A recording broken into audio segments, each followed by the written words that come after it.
What's goody? It's your host Jay Rose as always, and you know the NBA playoffs are right around the corner, so I gotta give you my predictions for the East and Western Conference first round. And I'm gonna start with the Western Conference. Next video is gonna be on the Eastern Conference, but yeah, we're gonna get into this. I got the NBA pick'ems here to help us with our our orders, keeping all the games right in front of us to see what we got. And we're gonna go like that. Over 90% of the people that watch my content are not subscribed, so if you're messing with the videos, please hit that sub button and the noti bell so you'll get notified every time I upload. But let's get back to the hoops. For this first series, honestly, I think the Thunder are cut out for a tough first round, but I think the Thunder are more talented than both of these teams. Obviously, the Mavericks are hurt. No Kyrie Irving. Obviously, no Luka Doncic either. I think this would be a completely different series if you had Kyrie healthy. To be frank, I felt like going into the playoffs, a team of Kyrie Irving and Anthony Davis, along with the supporting cast that the Mavericks have built up with PJ Washington, obviously D Lively, Daniel Gafford, Najee Marshall. Crazy year from Najee Marshall, career highs around the board. So the Mavericks are not a bad team, and although I'm super disappointed at how the season went, obviously with Luka getting traded and Kyrie going down and being the 10th seed and fighting for a play-in spot, we won the first game against the Kings very soundly. The Grizzlies are a big step up, and even though the Grizzlies are favored in that matchup, I think that the Mavericks could steal that game. Honestly, I think that play-in game could go either way. I think it would be a good series either way, but I think the Thunder just whoever's in front of the Thunder, I got the Thunder, man. At least in the first round. If we're gonna say the Thunder are playing the Grizzlies, I feel like Grizzlies in 6 is a good margin. Next series, we got the Nuggets and the Clippers. Now this series I think is interesting because the Clippers have been trending upwards while the Nuggets have been trending downwards recently. The Nuggets have a lot going on with their entire GM situation and the coaching situation. I think the worst thing that they could have possibly done, even given how their season has gone, because not gonna lie, I've never even considered Mike Malone getting fired after a 50-win season, and especially with all the injuries that have been in and out of this lineup. You were without AG for a very, very long time. You're without Jamal Murray for a very, very long time. He's cleared to play in the playoffs, but I haven't seen Jamal Murray play in 3 weeks, so I don't know if he's fully healthy. I don't know what he's going to look like. And last year in the playoffs, he wasn't very good either. You're going to need Jamal Murray to show up. Absolutely. These are not two teams that are on opposite ends of the spectrum. If we look at the odds here, 43% of fans pick the Nuggets, 43% pick the Clippers. Series odds, Clippers -110, Nuggets -110. Game 1 odds go to the Nuggets since they have the higher seed for CBS. I think that personally, this is a very even matchup. Teams that are even in the record column, even though one team had to go down significantly and one team had to go up significantly in order for them to reach this. But either way, these are two good teams, and they've been good all year. I think the Nuggets honestly have a lot of issues that they need to address, not only with the coaching situation, but also the minutes situation going forward. Are you going to be starting Russell Westbrook? Is he going to be not starting, but is Russell Westbrook going to get a huge amount of minutes? Is Strother going to end up getting those minutes? Who knows? But all I know is that somebody has to show up outside of Jokic, because if that does not happen, the Nuggets will not win. I think the fact that they have Kawhi Leonard, they have James Harden, they have Zubats, and Stormin Norman Powell has been a demon this season. One of the best players, one of the best, most improved players, and I honestly did not see that after Paul George leaving. All these guys taking scoring jumps. James Harden took a scoring jump at like 6 points, Norman like 7, Zubats like 6-7 points as well. So, hey, I think the Clippers have enough firepower to do it. I think the Nuggets need to be on their A game. I don't think this is a Clipper squad that you can sleep on. I think last year they were very lackadaisical, and I think this year they might have a chip on their shoulder. Not to mention Kawhi Leonard, when healthy, is a top 10 player of all time, in my opinion. I think just because of the time that he's missed in the regular season's games that he's missed, he's not in those conversations. But Kawhi, skill for skill, is up there with a Kobe Bryant. I'll say it. Kawhi Leonard, skill for skill, is up there with a Kobe Bryant, and I'll say that for sure. So having a healthy Kawhi Leonard, James Harden's going to be the X factor in the series. If he can stay consistent, the Clippers can absolutely win this series. And honestly, I would favor the Clippers just because of the way the Nuggets have been playing recently. I don't think if Jokic has to run the whole show that they're going to win these games. And I also think Ty Lue can coach up a very decent scheme against the Nuggets. And given the tools that he has, there's a lot of good defenders on this team still. So I think I'm going to pick the Clippers in 7 games. Lakers T-Wolves, I think, is a mismatch for the Timberwolves, just to be completely honest. I don't think the Timberwolves have enough scoring power. I also don't think they have enough defensive power. I think The Timberwolves have the better of the two defenses, but I don't think that gap is huge. I think the Lakers also have a very, very good defense. And then the gap offensively is night and day.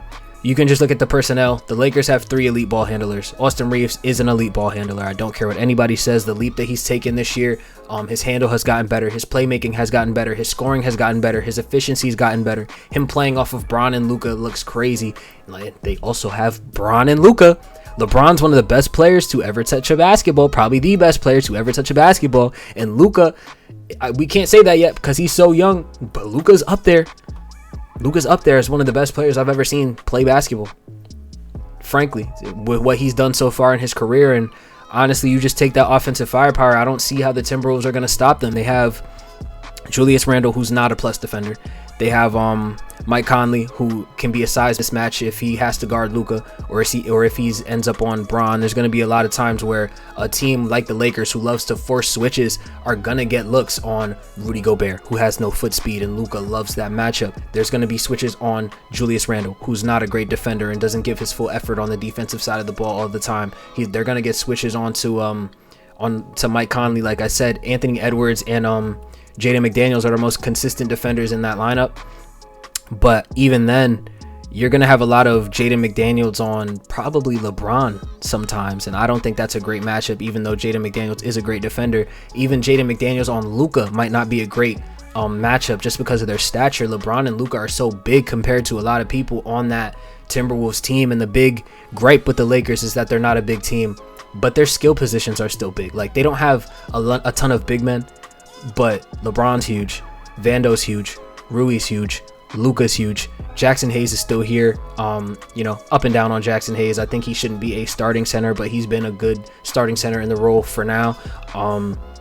They don't have a lot of bigs, but they got big body guys. And then they don't have bigs argument. The Lakers are also the best roster, or the best 5 that they've had out on the court since Luka's been here. It's been a small ball lineup. So if you run a small ball lineup, your best defender in Rudy Gobert immediately gets taken out of the game. He cannot play in a small ball scenario where they have shooters on the floor. He's not going to be able to do it. He's going to immediately become a liability when you stretch the floor out on the defensive side of the ball. Naz Reid is not much better defensively in that situation either. Julius Randle is not a good defender. So I don't know, man. I don't know how they cover the Lakers. I really don't. So I'm going to go Lakers in 5. I just feel like that's a super easy matchup for the Lakers. In the last Western Conference series, we got the Warriors versus the Rockets. I don't think the Rockets are getting enough credit. They've had an amazing season. They're a super gritty team. I think they found their identity. I also do think that they're a star away. There's teams like the Rockets, the Magic. I put maybe even the Pistons in this category, even though the Pistons do have a star and the Magic do have a star. The Rockets don't even have a star, but the Rockets are a lot deeper than either of those teams, which puts them in a weird spot. They have a lot of capable scorers, but they don't have any guy that you can give the ball to down the stretch and just be like, go get me a bucket. Jalen Green can probably do that for game 1 and game 2 and maybe game 4 or 5, but he's not going to do it for 1, 2, 3, 4, and 5. You feel me? When you're going against the Warriors and the vets on the Warriors, like, you're looking at guys who, first of all, got to take a step back. The Rockets core, this is going to be their first playoff action. You look at the Warriors, Steph Curry, he got 4 chips.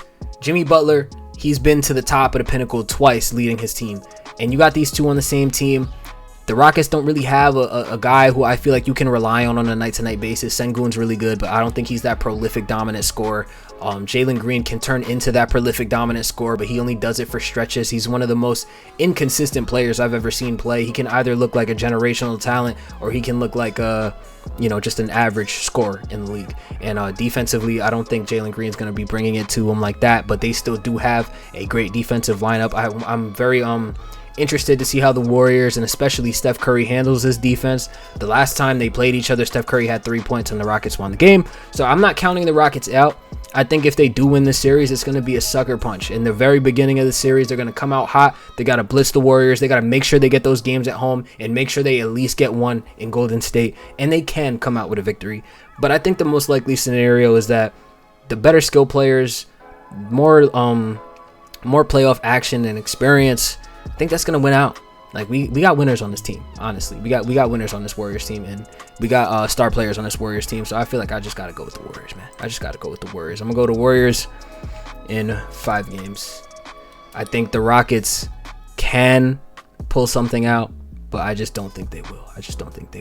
I think they'll end up crushing under the pressure low key, and then, you know, they'll try running it back next season. But I think they're more than likely going to be one of those teams that are really, really good, go into the playoffs, and, you know, maybe just aren't there yet. They're not over that hump yet, but this is them being there. Like kind of like the Grizzlies a couple years ago, the Kings a couple years ago, even though they didn't end up panning out afterwards. But a team like that, maybe like the Pacers last year, a team like that. The Pacers went really far last year though. Anyway, these are my predictions. I got the Thunder in 6 against whoever comes out of the play-in game. I got the Clippers in 7 against the Nuggets, the Lakers in 5 against the T-Wolves, and I got the Warriors in 5 against the Rockets, which would give me the Lakers, Warriors, and then Clippers, Thunder in the Western Conference semifinals. And I will give y'all the Eastern Conference predictions real soon. I'm actually going to record it right now. It's just going to be in a separate video, so the video is not 20 minutes long, and I will catch y'all in the next one.